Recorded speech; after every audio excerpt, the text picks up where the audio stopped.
வணக்கம், good morning, happy morning, wonderful morning. இன்றைக்கி என்ன டாபிக் எடுத்துகிட்டு வந்திருக்கான் வினோத் பார்ப்போம். What does freedom mean to you in life, work and expression? What does freedom mean to me in life? Work and expression. Freedom in life எனக்கு வந்து always I had freedom except for ஒரு 10 வருஷ period. I think between 10, 15, 12, 13, 14 years. Freedom I think is the to do what you want to do. இது வந்து நீ தோணது செய்யுது நான் தோண what I wanted to do I could do always. always Except that 15 years when I was under pressure. Even then I did what I wanted to do. But நான் என்ன பண்ணுமோ அதான் பண்ணேன். But there was always back of the mind that I had to make something of it. But normally, except that if your life of 58 years, even if I have given away 15 years like that, that means 45 years I have done what I wanted to do. That's a pretty good chunk. That's a very good chunk to be in. Largely due to my father. That my father was very successful.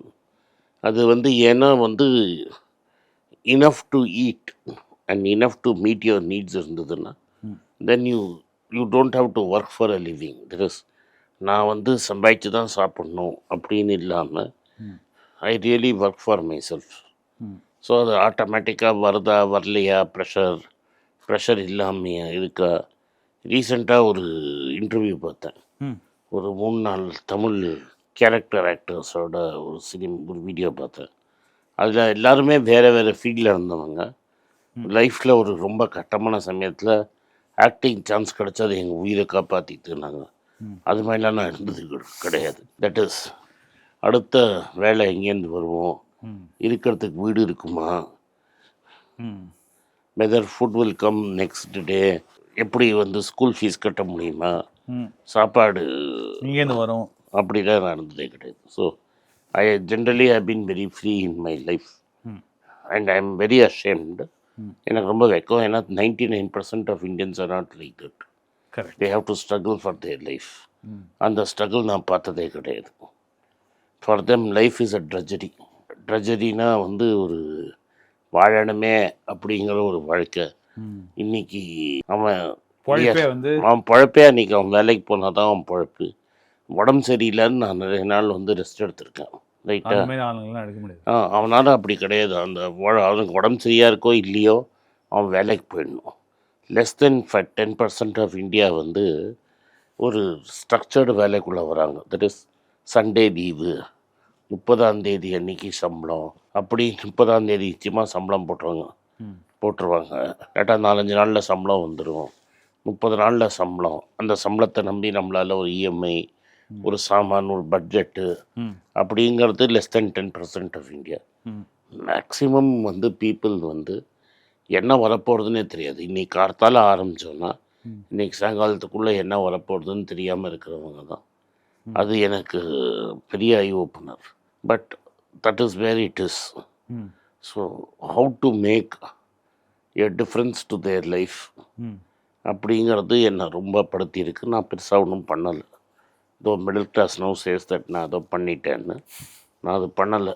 Because எனக்கு real சந்தோஷம் எப்போ வந்ததுன்னா 2-3 ஒரு auto driver, car ஓட்டுறவங்க, cab ஓட்டினவங்க, car ஓட்டினவங்க, அவங்கெல்லாம் நீங்கள் அட்வைஸ் பண்ணதுனால நாங்கள் கஷ்டப்பட்டு பணத்தை சேர்த்து இன்றைக்கி 5 ஆட்டோ ஓட்டுறது, 6 கார் ஓட்டுறதுங்கிற. For me that was really I felt touched. ஏன்னா எனக்கு வந்து ஐ மேட் அ டிஃப்ரென்ஸ். எனக்கு அன்றைக்கி தெரிய வந்தது I made a difference to their life, meaningful difference to their லைஃப்னு. That is what gave me great happiness. But எனக்கு நான் வந்து ஒரு privileged life. Whatever I did என்னோட சந்தோஷத்துக்காக தான் நான் பண்ணேனே தவிர வாழ்க்கையை வாழத்துக்காக நான் பண்ணேன்னு சொன்னேன்னா நான் போய் சொல்கிறேன். சரி, இது வந்து லைஃப். அடுத்து என்ன கேட்டேன்? ஃப்ரீடம் ஆஃப் எக்ஸ்பிரஷன் அப்படின்னா என்னது உங்களுக்கு? ஃப்ரீடம் ஆஃப் எக்ஸ்பிரஷன் என் மனசில் இருக்கிறத என்னால் தைரியமாக சொல்லணும். அது இருக்கா? உண்மையை உறக்க சொல்லணும். எனக்கு இருக்குது. அகெயின் நான் ஒரு ப்ரிவிலேஜ் பொசிஷனில் இருக்கிறதுனால எனக்கு இருக்குது. உங்கள் லைஃப்பில் எல்லா ஸ்பியர்லேயும் பிக் ஸ்மால் ப்ரைவேட் பப்ளிக் உங்களுக்கு ஃப்ரீடம் ஆஃப் எக்ஸ்பிரஷன் இருக்கு? டெஃபினட்டாக இருக்குது. எனக்கு I have no problem. No problem. No problem. அந்த ஃப்ரீடம் ஆல்வேஸ் இருந்திருக்கா? ஆல்வேஸ் இருந்தது. ஒரு அளவுக்கு 99%. அது இஸ் ஏன்னா வளர்ந்த விதம் அது மாதிரி. பட் எனக்கு I have no always I could say what I wanted to say. Never felt மனசில் ஒன்று இருக்குது, ஆனால் சொன்னால் அண்ணாயிட போகிறது அந்த பயம் கிடையாது. அது மாதிரி நிறைய இந்தியன்ஸ்க்கு அந்த பயம் இருக்குது. எனக்கு அந்த பயமே கிடந்தது கிடையாது. பப்ளிக்காகவும் ப்ரைவேட்டாகவும் அவங்க வாழ்க்கை இருக்க சூழ்நிலையில் வந்து என்ன மனசில் ஆக்சுவலாக ஃபீல் பண்ணுறாங்களோ இல்லை, எனக்கு அந்த பயம் சொல்ல முடியாது. எனக்கு சொன்னா ஏதாவது விடிஞ்சிட போகிறதுன்னு ஒரு பயம். அது அவங்க ஓன் பயம். எனக்கு அந்த பயம் இருந்தது கிடையாது. இப்போ வந்து people have put me in a place where I am very comfortable. 13 years back, where was I so comfortable? I was not so comfortable. I was comfortable. But இவ்வளோ தூரம் ரிலாக்ஸ்டாக இருக்கிற மாதிரி இருந்தேன்னா இவ்வளோ ரிலாக்ஸ்டாக கிடையாது. But even at the time I spoke my mind. மனசில் இருக்கிறது எப்பயும் மனசில் இருக்கிறது தான் நான். அந்த மாதிரி ஃப்ரீடம் நம்ம எக்ஸசைஸ் பண்ணும்போது அது கான்சிக்வன்சஸ் இருக்குல்ல? அது இருக்குது. எனக்கு நிறைய கான்சிக்வன்சஸ் இருந்தது. அதை பற்றி நான் வந்து ஃபேஸ்புக்லேயும் எழுதி நிறைய பேருக்கு என்ன கூப்பிட்டு கேட்டாங்க. there was a lot of in my own community I didn't like what I said. So my community boycotted me, so that I didn't bother. அதே மாதிரி ஃபேஸ்புக்லேருந்து என்னை தள்ளிட்டாங்க வெளில. இப்போ நான் ஃபேஸ்புக்கில் இருக்கவே முடியாது. ஃபேஸ்புக் நான் ஏதாவது ஒரு வீடியோ போட்டேன்னா நான் வந்து யாரையோ திட்டுறேன், இன்ஸ்டிகேட் பண்ணுறேன், அப்யூஸ் பண்ணுறேன்னு அதை வந்து பேன் பண்ணிடுறாங்க. we tried 4-5 times. புது அக்கௌண்ட் ஓப்பன் பண்ணி ட்ரை பண்ணாலும் அது உடனே பேன் பண்ணுறாங்க. That is obviously the ruling party is doing it. But it doesn't matter to me. அதனால் எனக்கு என் வாய்ஸை நீ வந்து த்ராட்டல் பண்ண முடியாது. ஸோ எனக்கு வந்து அதிலெல்லாம் பயமே கிடையாது. That is what I C I tell. And எனக்கு வந்து ஒரு விக்டிம் மென்டாலிட்டியும் கிடையாது. விக்டிம் மென்டாலிட்டி கிடையாது. இல்லை நம்ம கம்யூனிட்டியில் ஒரு விக்டிம் மென்டாலிட்டி உண்டு. கரெக்ட். அதாவது நம்ம ரிசர்வேஷன்னா நம்ம ரொம்ப பெருசாக அடிபட்டோம், அதனால் அப்சல்யூட்லி தப்பு. பிகாஸ் இதில் கிரேட்டஸ்ட் ஸ்கில் வந்து லேர்ன் இங்கிலீஷ் தான் பெரிய ஸ்கில். ஆமாம். லைஃப்பில் எனக்கு இன்னைக்கு 58 வயசில் எனக்கு தெரிஞ்சுன்றது knowledge of English and love of books தான் பெரிய ஸ்கில். Most important. அதுதான் most important defining skill in my life.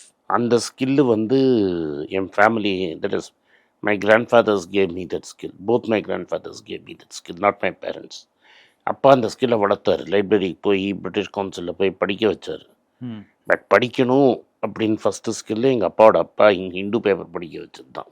ஆமாம். அவருக்கு ஹிந்து படித்தது தான் என்னோடய ஃபஸ்ட்டு ஸ்டேஜ் இன் லைஃப். சேர் நம்ம வீட்டில் இருக்குது. சேர் அவர் உங்கள் வீட்டில் இருக்குது. அங்கே அதில் படுத்துட்டு இருப்பார். நம்ம படித்து காட்டணும் Hindu. Then it became a habit. Hindu படிக்காமல் நம்மளால் இருக்க முடியாதுன்னு ஒரு ஹேபிட் ஆகிடுச்சு. அந்த ஹிந்துலேருந்து நான் எல்லாம் கற்றுன்னு சொல்ல முடியாது. But Hindu taught me English. Correct.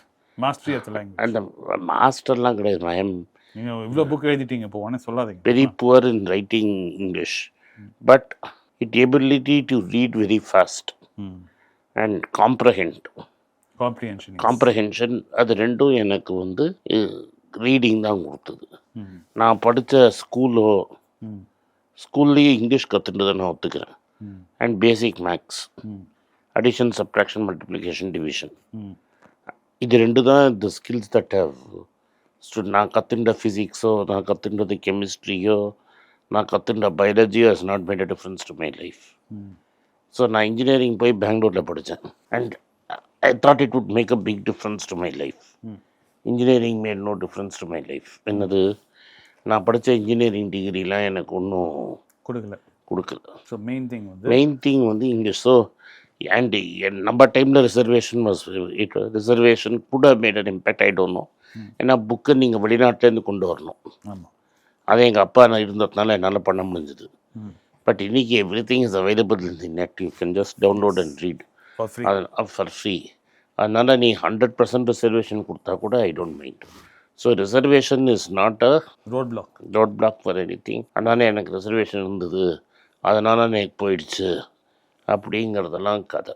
Thank you. இந்த வீடியோ உங்களுக்கு பிடிச்சிருந்தா இந்த வீடியோவை உங்கள் சொந்தக்காரங்களுக்கும் ஃப்ரெண்ட்ஸுக்கும் அனுப்புங்க. அவங்கள பார்க்க சொல்லுங்கள். பிடிச்சிருந்தா சப்ஸ்கிரைப் பண்ண சொல்லுங்கள். வணக்கங்க. நான் டோட்டலாக வந்து 6 புஸ்தகம் எழுதியிருக்கேன். 3 இங்கிலீஷில், அதோட 3 தமிழ் டிரான்ஸ்லேஷன். யாருக்கெல்லாம் அந்த புஸ்தகத்தை வாங்கணும்னு நினைக்கிறீங்களோ கீழே இருக்கிற வாட்ஸ்அப் நம்பரில் கனெக்ட் பண்ணுங்கள். எங்கள் டீம் உங்களை கான்டாக்ட் பண்ணி இந்த புஸ்தகத்தை பற்றி டீட்டெயில்ஸ் கொடுப்பாங்க. இந்த புஸ்தகம் வேறு எங்கேயும் கிடைக்காது. வாங்கினா இங்கே தான் வாங்க முடியும். நன்றி, வணக்கம்.